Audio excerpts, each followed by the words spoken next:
right, well, good afternoon, everybody. Happy looking group today. Have just a few things at the top, and then I'll be happy to take your questions. In a powerful demonstration of the United States' unwavering support for Ukraine, Secretary Austin visited Kyiv yesterday, his fourth visit to Ukraine as Secretary of Defense, to meet with Ukrainian leaders and to show the Ukrainian people that we stand with them in their fight for freedom. During his visit, Secretary Austin met with President Zelensky, Minister Umerov, and other Ukrainian defense leaders to discuss Ukraine's strategic objectives for the coming months and other battlefield developments. He also engaged staff at the U.S. Embassy in Kyiv and thanked them for their tireless work in support of Ukraine. And in a major speech at the Hendadi Udevko Diplomatic Academy in Ukraine, Secretary Austin reflected on Ukraine's remarkable displays of courage and resiliency in its war of self-defense to date. He laid out how the outcome of Ukraine's fight for freedom will help set the trajectory for global security in the 21st century, and reiterated that the United States will continue to stand with Ukraine in the days ahead. You can read and watch the Secretary's full speech on defense.gov. Underscoring our commitment to Ukraine, Secretary Austin also announced a new security assistance package while in Kyiv. This latest PDA package delivers Ukraine $400 million in additional capabilities, including munitions for rocket systems and artillery, mortar systems and rounds, armored vehicles, and anti-tank weapons. The Secretary is now back in Rome, Italy. He'll conclude his week of travel with a visit to the Vatican tomorrow for a papal engagement before heading back to the United States. Turning now to the Department's ongoing support for hurricane recovery efforts. As of earlier today, the National Guard has more than 1,100 guardsmen, more than 100 high-water vehicles, and helicopters from 3 states mobilized for the response and recovery mission following Hurricane Milton. Additionally, the U.S. Army Corps of Engineers has approximately 270 people working 9 mission assignments, including temporary roof support, infrastructure assessment, debris control, flood response, and more. Also, the National Guard has roughly 2,000 guardsmen, 65 high-water vehicles, and 8 helicopters from 9 states mobilized for the response to Hurricane Helene. The U.S. Army Corps of Engineers has more than 450 personnel engaged in 33 missions across the region, supporting debris control, temporary power, infrastructure assessment, flood control, and safe waterways assessments.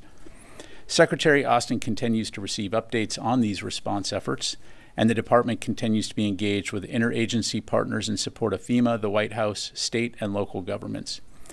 I would also like to highlight that since early October, active duty service members in support of local, state, and national partners have performed more than 100 ground missions and 70 air missions, delivering more than 270 tons of humanitarian aid over land and nearly another 200 tons through the air. To put this in terms that are a little easier to visualize, that amounts to 154,415 gallons of water, 53,232 bottles of water, and 262 pallets of food, which equals roughly 20,000 meals. Additionally, these service members were active in route clearance, clearing more than 660 miles of roads and opening 27 ground routes, allowing for increased access to some of the hardest hit areas of the state. In the coming days, following weeks of direct support to the people of Western North Carolina, active duty service members will begin transitioning out of the area as a longer-term recovery phase begins. This transition will be a gradual, phased process that's carefully coordinated between state and local officials, U.S. Northern Command, the dual status commander, FEMA, and the federal coordinating officer. Active duty assets are released only after a comprehensive evaluation is conducted confirming with FEMA and the North Carolina governor that specific DoD support is no longer needed. The U.S. NORTHCOM commander approves their recommendation for release of assets, and civil authorities are prepared to manage recovery and sustainment operations independently. From the onset of this mission, the primary goal of DoD Title X assets and civil support was to provide immediate short-term assistance while state authorities, FEMA, and other federal agencies led the recovery efforts. It's important to note that while these active duty assets may be heading back to home station, the federal mission and federal support is not ending. As active duty service members transition out, the National Guard, FEMA, and other federal, state, and local agencies remain actively engaged to address ongoing needs, rebuild infrastructure and aid communities, and long-term recovery. The Secretary and his team are incredibly proud of the selfless service and sacrifice of all DoD service members involved in the hurricane response efforts, and he remains focused on DoD personnel and their families who may be impacted by the hurricanes. And finally, on Friday, October 18, U.S. Strategic Command announced the commencement of its annual Nuclear Command and Control exercise, Global Thunder. Global Thunder 25, or GT25, involves personnel throughout the strategic enterprise, including U.S. STRATCOM components and subordinate units. The purpose of GT25 is to enhance nuclear readiness and ensure a safe, secure, and effective strategic deterrent force. As in previous years, GT25 will include an increase in bomber and other aircraft flights throughout the exercise. Exercises such as GT25, which also involves personnel from the Pentagon, reinforce the importance of resiliency throughout the entire chain of command and are key to ensuring the department's ability to continue performing its mission-essential functions in any situation. In addition to U.S. personnel, GT25 will involve key allied and NATO partners, including personnel from the United Kingdom, who will integrate into senior leadership teams and work across a broad spectrum of areas, offering policy support and operational insight. I do want to emphasize that this is an annual exercise and is not in response to actions by any nation or other actors or current world events. For any questions regarding the exercise, I recommend you contact U.S. Strategic Command Public Affairs. And with that, I'll be glad to take your questions. First question will go to Lita Baldor, Associated Press. Thank you, Pat. A couple questions on the leak. Can you say whether or not the Secretary has had any discussions with his counterpart or any other Israeli leaders on this leak, and to sort of fill them in on what the U.S., at least as of now, thinks happened? And has the Pentagon or the military taken any steps at this point to either determine if there are other leaks out there or to sort of stop or prevent anything additional from going out? And I have one follow-up. Okay. So just to confirm, you're asking whether or not the department has been in contact with the Israelis? Yes. Yeah. Yes, we have, but I'm just not going to be able to get into private discussions on that. And then, I'm sorry, the second part? Can you say if it was actually the Secretary that spoke with the Secretary has spoken with his counterpart, but again, I'm just not able to get into details on that. Okay. And the second part was, can you talk about any steps that the department has taken either to shut down any possible additional leaks or locate where this came from? Yeah, look, I mean, again, as you heard earlier today, the FBI is investigating the alleged leak of classified documents and working closely with the Department of Defense and the intelligence community on this. The investigation is in its first few days, so it's important to let that investigation run its course. As it relates to the safety or the safeguarding of sensitive information, that is, of course, something that we take incredibly seriously here at the Department of Defense, and will continue to do so. But as it relates to this particular allegation, as I'm sure you can appreciate, because it's under investigation, I'm just not going to be able to offer any more comment. And you said you had a follow-up? I have one quick follow-up. There's obviously been one Defense Department employee who has been named on social media. Can you say whether or not that person or anyone else has had either their security clearance limited or anything as a result of this investigation so far? Yeah, again, as I just highlighted, this investigation is in its first few days, and it's important to let the investigation run its course. To my knowledge, this official is not a subject of interest, and the department remains fully committed to supporting the investigation, and I'll just leave it there. Matt. Thanks, Pat. There have been reports of a joint U.S.-Iraq operation against ISIS, and the Iraqi Prime Minister said that the top ISIS leader in the country was killed. What can you tell us about this? Thanks, Matt. What I can tell you is that overnight, CENTCOM and Iraqi security forces conducted a partner raid in Iraq targeting several senior ISIS leaders. The raid resulted in the death of multiple ISIS operatives. Post-mission analysis is ongoing, so we'll provide more details once we have confirmed information, and we'll have more to follow on that. Thank you. Now, in Israel, we've also seen reports that the country has requested another THAAD system from the United States. Are you tracking any such requests? I've seen those reports, but I'm not aware of a request for a second THAAD. We'll go to Tony and then Charlie. As President Zelensky said, the United States has promised $800 million to Ukraine to produce long-range drones. Can you flesh that out a little bit? Will this be USIA money or some kind of FMF grant, foreign military financing grant? Yeah, thanks, Tony. Let me take that question for you because I want to make sure we get you the facts. Can I ask you a leak question? I mean, this is a 2-page document. You've had instances where, like Teixeira, were hundreds of pages. Can you help the public understand why this 2-page document is causing such a kerfuffle here compared to Teixeira, WikiLeaks? There's been, over the decades, there's been this kind of a situation, but what made this so sensitive?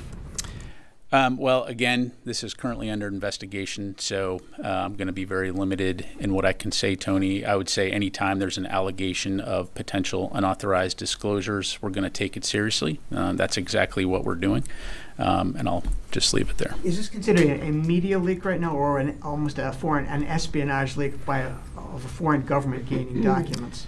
Again, Tony, it's under investigation, so I'm just not going to be able to comment on an ongoing investigation. Charlie. Okay, thank you, General. You have said that the DoD is fully supporting the investigation led by the FBI. Who at the DoD? Which departments, which personnel are involved in this? Yeah, what I would tell you, Charlie, is DoD is fully supporting. The FBI is the lead on this investigation, so I'd refer you to them for any questions. But aren't there representatives of the DoD that are part of the investigation? I just said that the department is fully supporting, but I'm not going to have any more details to go to provide beyond that. So, Tom. Thanks, General. Two different questions. We have a story today showing that 15 UNIFIL peacekeepers were injured when the IDF apparently deployed white phosphorus by their base in southern Lebanon this month. Can I ask, what is the DoD's view on the use of white phosphorus in war, and would the Pentagon have any concerns about it being used by or near UNIFIL bases? So, as far as Israeli operations go, Tom, I'd have to refer you to them to talk about that. Broadly speaking, white phosphorus is used essentially as a signaling, capability that you can use to hone in on targets or to also provide smoke capability. But yeah, so it does have a legitimate use in combat operations. Okay, and then separately, 64 Democrats in Congress yesterday wrote to President Biden calling for him to push Israel to allow unimpeded access for American and international journalists into Gaza. The letter has been endorsed by CPJ and many other journalist organizations. Does the Secretary support the call for journalists to be allowed in unimpeded into Gaza? Yeah, I don't have a comment to provide on the specific letter itself, Tom. I will say that the Department and Secretary Austin fully support a free and independent press and the important role that journalists play in providing facts to audiences worldwide, and that includes reporting from conflict zones like Gaza. Thank you. Come back, Carla. Thanks. Just a few follow-ups. On the raid in Iraq, can you tell us, was the ISIS leader in the country, was he the target?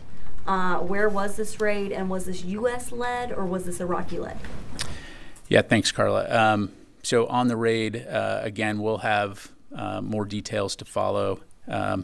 Again, my understanding this was a partnered raid, and so as we have more information to provide, we'll certainly get that out. Okay, and then just to follow up on the leak, I know you mentioned that the individual is not under investigation, just so there's no ambiguity. Are we talking about Ariana Tabatabai? Again, look, for the purposes of reporting here, I don't want to start throwing out names to perpetuate information that, again, as I highlighted, to my knowledge, the official that was being referenced is not a subject of interest. So just leave it there. Got it. And does the Pentagon feel that the leak did originate in the Pentagon? Again, this is under investigation, so I'm not going to have any comment to provide on an ongoing investigation.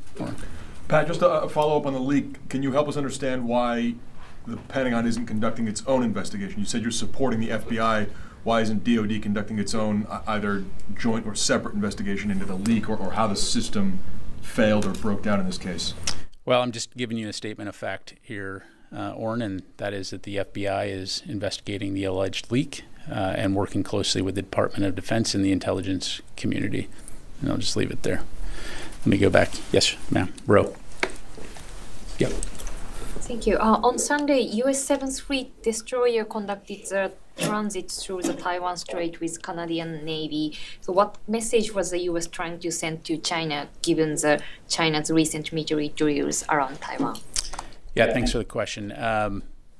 The Arleigh Burke-class guided missile destroyer USS Higgins and Royal Canadian Navy Halifax-class frigate HMCS Vancouver conducted a routine Taiwan Strait transit on October 20 through waters where high seas freedom of navigation and overflight apply in accordance with international law.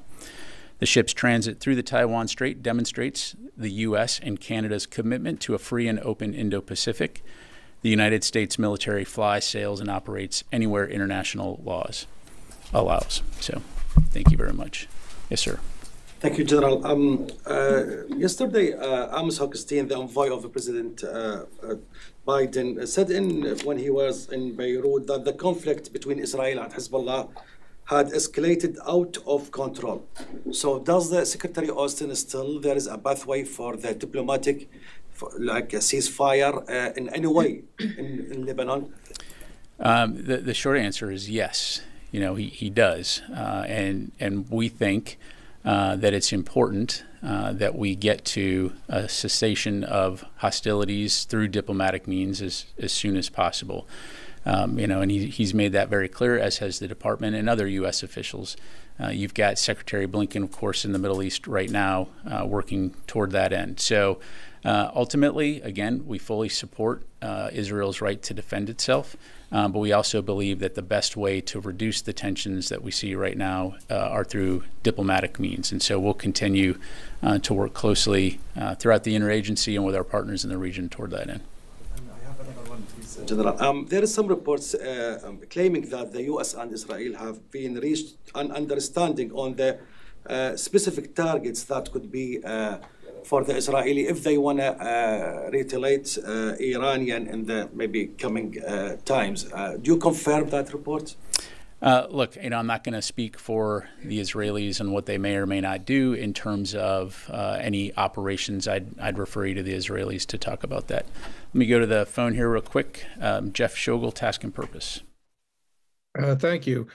Our sister publication, The War Zone, is reporting that 11,800 North Koreans have deployed to Russia to fight in Ukraine, including some that are expected to fight in the Kursk region in Russia. I want to know, now that the DoD has had time, can it say whether North Korea has deployed troops to Russia to fight in Ukraine? I know you might say this is a question for Russia and North Korea, but their public affairs apparatus is lacking, and quite frankly, you're nicer. Thanks, Jeff. In terms of updates, Jeff, in order to, give you the facts as I know them, right now we're looking into those reports. As you've heard us say, that this development would mark a dangerous and highly concerning development, but we'll continue to keep you updated on information as we are able to make it available, and of course are consulting with our allies and partners in the region and around the world on this topic. Thank you. Let me go to Mike from Washington Times. Thank you, Pat. To change the subject for a second, DJI Systems, the Chinese drone company, has filed a lawsuit against the Pentagon and Secretary Austin for your decision to designate them as a, quote, Chinese military company. You're saying it's hurt their bottom line. I was wondering if y'all have a statement or about that. Can you confirm any of that? Yeah, thanks, Mike. As I'm aware of the press reports on this, but we are not going to be able to comment due to ongoing litigation on this issue. So just have to leave it there for right now. Come back to the room, Janie. Yep. Thank you, General. Two questions on the dispatch of North Korean troops. North Korean fighter pilots were already training in Russia, and it was revealed that the dispatch of 1,500 special forces and several thousands ground troops and already been playing.